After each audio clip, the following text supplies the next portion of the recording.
Valentino Rossi has been the face of MotoGP for 2 decades, but 2020 was his worst season by a long way.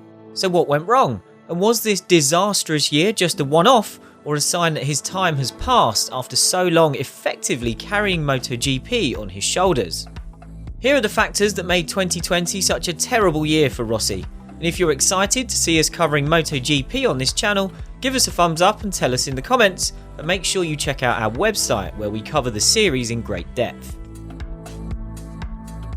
This is an obvious one you could apply to a look back at anyone's year, but Rossi was directly affected by the virus, testing positive and missing the 2 Aragon races as a result. Rossi's not a huge fan of that track, but off the back of 3 straight retirements, the last thing he needed was to be sidelined, and he was hit by symptoms of COVID as well. He then returned what must have been a false positive before Valencia, which forced him to sit out the first day of practice.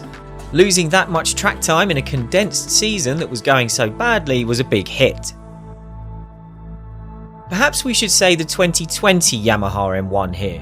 While Fabio Quartararo won the first 2 races of the year at Jerez on the new bike with the Petronas team, for most of the season Yamaha was lost with how to get the best out of it. When conditions were perfect, the M1 was still a force, and Rossi bagged a podium at the second Jerez race. But ideal conditions are rare, even more so in a season where races were held at unusual times of year. Quartararo plummeted from championship favourite to 8th in the standings, and Yamaha's blushes were spared slightly by his teammate Franco Morbidelli charging to the runner-up position, but he was running the 2019 bike. The disrupted and shortened 2020 calendar robbed Yamaha of some of its favourite tracks and shunted others to different times of year when conditions weren't ideal.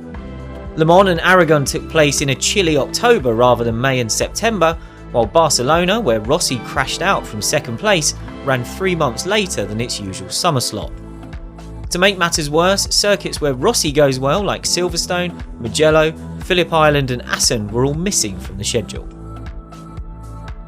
Yamaha's season was made even worse by the controversy around the valves in its engines.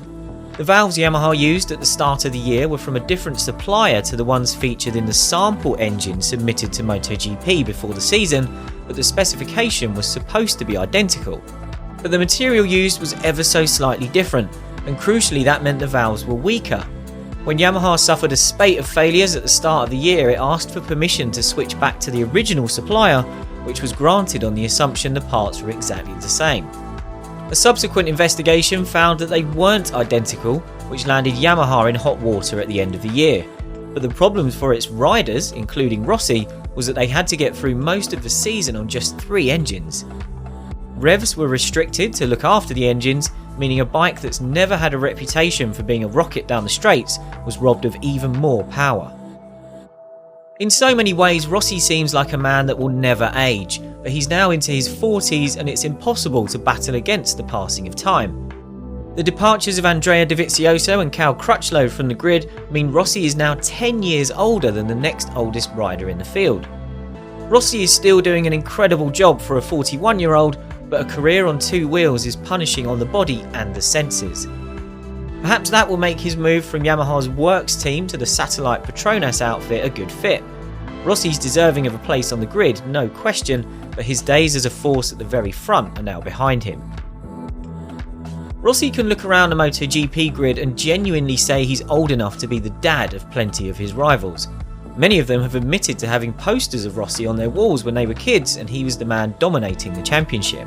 MotoGP has gone through a changing of the guard, with new superstars emerging, particularly in the absence of Marc Marquez in 2020.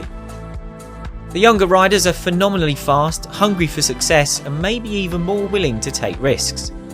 That's great news for MotoGP as the series begins to contemplate life after Rossi, but while he's still on the grid, it means he has his work cut out to keep showing glimmers of what he used to be. We hope you enjoyed us venturing into 2-wheeled matters here at the race. Tell us in the comments what you think Rossi can achieve in 2021, and make sure you let us know if you'd like to see more MotoGP videos in the future. The best way to keep up with whatever we've got coming next is to hit the subscribe button so we can see you again very soon.